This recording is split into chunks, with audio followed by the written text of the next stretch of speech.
কারখানা চলছে, কিন্তু চলছে না দূষণ নিয়ন্ত্রণ যন্ত্র। তাই কার্যত কালো কারখানার বিষাক্ত ধোঁয়া খেয়ে বেঁচে থাকতে হচ্ছে স্থানীয় এলাকার মানুষজনকে। সঙ্গে উপহার হিসেবে পাচ্ছেন নানান ধরনের সমস্যা, এমনকি ক্যান্সারের মতো মারণ রোগ দেখা দিচ্ছে বলেও অভিযোগ।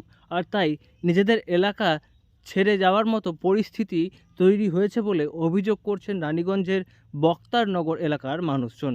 অভিযোগ স্থানীয় একটি স্পঞ্জ আয়রন কারখানাকে ঘিরে, যারা নাকি দূষণ নিয়ন্ত্রণের নিয়ম আমরা মানছেন না। এখানে এসেছি, দেখতেই পাচ্ছেন একেবারে ওয়েদার যা হয়ে আছে, কালো একেবারে ধোঁয়াতে ভর্তি। এভাবে আমরা নেব এটা। এভাবে আমরা এইভাবেই বক্তারনগর, শুধু বক্তারনগর নয়, বক্তারনগর, মদনপুর সহ পলাশবন সহ বিভিন্ন গ্রামবাসী এইভাবে আমরা এফেক্টেড হই প্রতি বছর। না জানি কত কত রোগে যে মানুষ কিভাবে মারা যাচ্ছে এটা বলা মুশকিল। কখনো স্কিন ডিজিজ, কখনো ক্যান্সার, কখনো বিভিন্ন কারণে। ডাক্তার কিছু জনের ক্ষেত্রে শুনেছিলাম ডাক্তার বলেছিলেন যদি বাঁচতে চাও তো বক্তারনগর ছাড়ো। তো আমরা বক্তারনগর ছেড়ে কোথায় থাকবো? তো এই কালি খেয়ে আমাদেরকে থাকতে হচ্ছে। আমাদের চাওয়া পাওয়ার বলতে একটাই কথা, যে ফিল্টারের ব্যবস্থা কথা বললেন একটু আগে, তো ওটার ব্যবস্থা করা হোক। স্থানীয়দের অভিযোগ যে ওই এলাকায় একটি স্পঞ্জ আয়রন কারখানা রয়েছে এবং সেখান থেকে কালো বিষাক্ত ধোঁয়া নির্গত হয়, কিন্তু দূষণ নিয়ন্ত্রণের জন্য যে ফিল্টার ব্যবহার করা উচিত সেই ফিল্টার থাকলেও তা ব্যবহার করছে না কারখানা কর্তৃপক্ষ।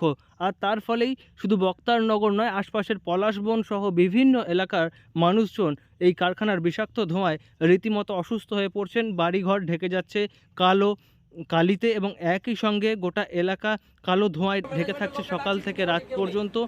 বড় থেকে ছোট সকলেই বিভিন্ন রকম রোগে ভুগছেন এই কারখানার জন্য। আমাদের দাবি, প্রথম কথা বললি যে আমরা কারখানা বন্ধ করার জন্য আসিনি। আমরা শুধুমাত্র এসেছি যে এখানে দুখানা 100 টনের ক্লিন ছিল, দুটো পলিউশন যন্ত্র দিয়ে চলতো। এখন এই এক সপ্তাহ হলো আর একটা 200 টনের ক্লিন লাগিয়েছে, সেটাতে পলিউশন যন্ত্র নেই। এত পলিউশন, তার জন্য আমাদের এইরকমই এই বছর 2023-24-এ 100-র ওপর লোক ক্যান্সার, চর্মরোগ, হৃদরোগে মারা গেছে। যদিও এই বিষয়ে কারখানা কর্তৃপক্ষের সঙ্গে যোগাযোগ করা হলেও কারখানা কর্তৃপক্ষের তরফ থেকে কোনো রকম প্রতিক্রিয়া পাওয়া যায়নি। অন্যদিকে স্থানীয়রা প্রশাসনের হস্তক্ষেপ দাবি করছেন।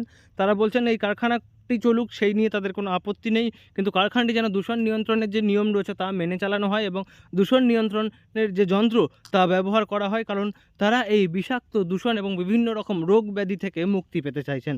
রানীগঞ্জ থেকে নয়ন ঘোষের রিপোর্ট, লোকাল 18 বাংলা।